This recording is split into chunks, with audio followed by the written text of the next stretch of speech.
Hey there, and a huge welcome to today's explainer. If you're somewhere around 10 years old and tuning in right now, listen up, because I've actually got a massive secret to share with you. You have a literal superpower. Yeah, seriously. Today, we're exploring this really incredible devotional titled The Stewardship of Sacred Speech. Okay, let's dive into this because this short reading, it's going to completely change how you think about what you do every single day. I want you to think really hard for just a second.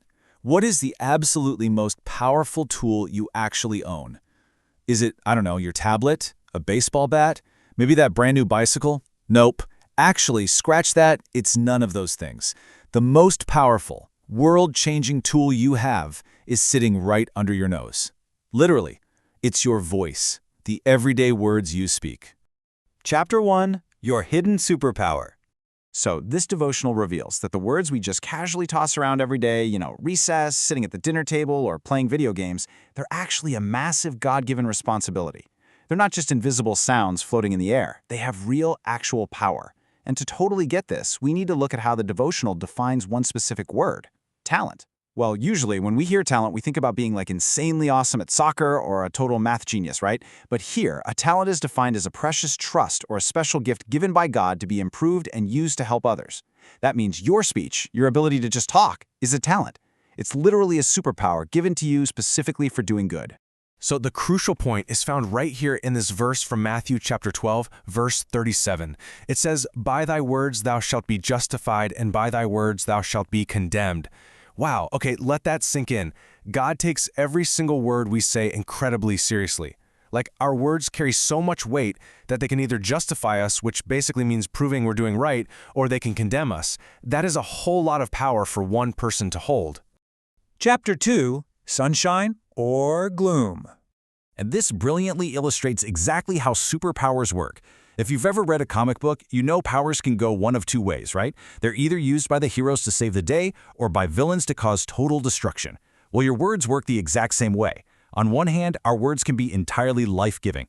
They can bring literal sunshine to someone having a miserable day, and they bring harmony when people are fighting. But on the flip side, our words can also bring gloom. They can create animosity, which, by the way, is just a really big word for anger and hatred, and they can stir up strife in another person's heart. So the big question for us is, which path do you want your words to take? The devotional actually gives us this ultimate foolproof test to make sure we stay perfectly on the sunshine side. Before you speak, just ask yourself this: would I be willing to say this exact same thing if Jesus and the angels were standing right next to me? Because guess what? The amazing reality is they actually are. If you wouldn't say that kind of mean joke or that snappy, angry comeback with Jesus listening in, well, you just shouldn't utter that word at all. Chapter 3, Planting Seeds of Doubt. All right, I really got to give you a quick warning here because we're entering the danger zone. Just as easily as we can bring sunshine, we can totally use our superpower the wrong way. And trust me, it happens so much faster than you might think. The devotional warns us to put up a super strict guard against these specific types of negative words.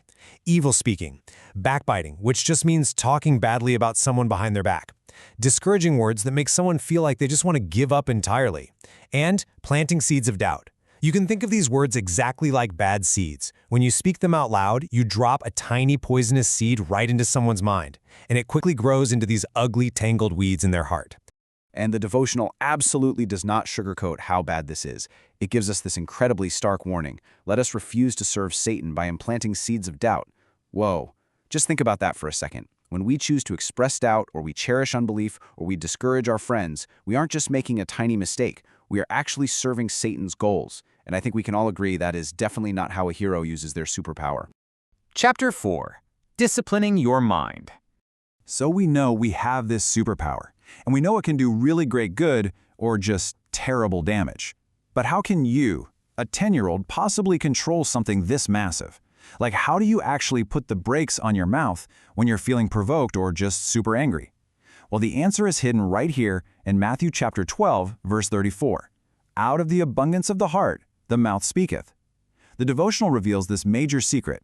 If you want to learn to bridle or control your tongue, you can't just tape your mouth shut, right? You first have to discipline your mind and your heart. Because whatever fills your mind is exactly what's going to spill right out of your mouth the second you get bumped or annoyed. Chapter 5, Jesus' Amazing Singing Secret. Let's move to and see how this builds into an amazing real-life story. Seriously, this is the ultimate plot twist. Because Jesus walked this earth, and he faced the exact same struggles with people being just mean or totally unfair to him. So how did he handle bullies? Well, picture this. Before Jesus started preaching to thousands of people, he worked a totally regular job at a carpenter's bench. And the devotional tells us he was sorely tried there.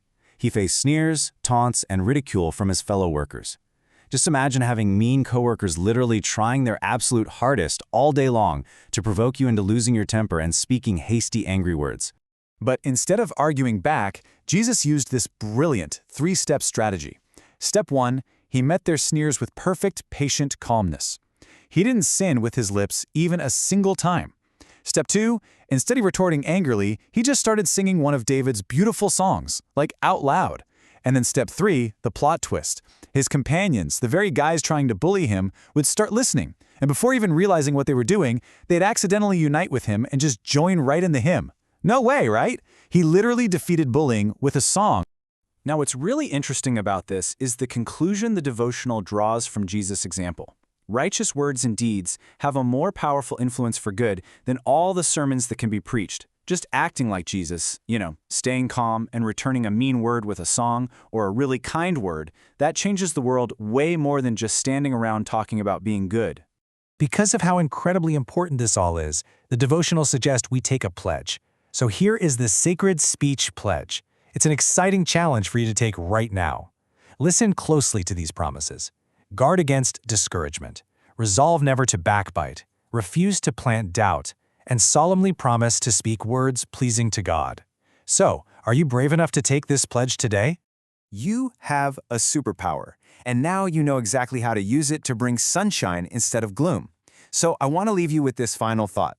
The very next time you're provoked, the next time someone teases you on the playground or at home, what are you going to do?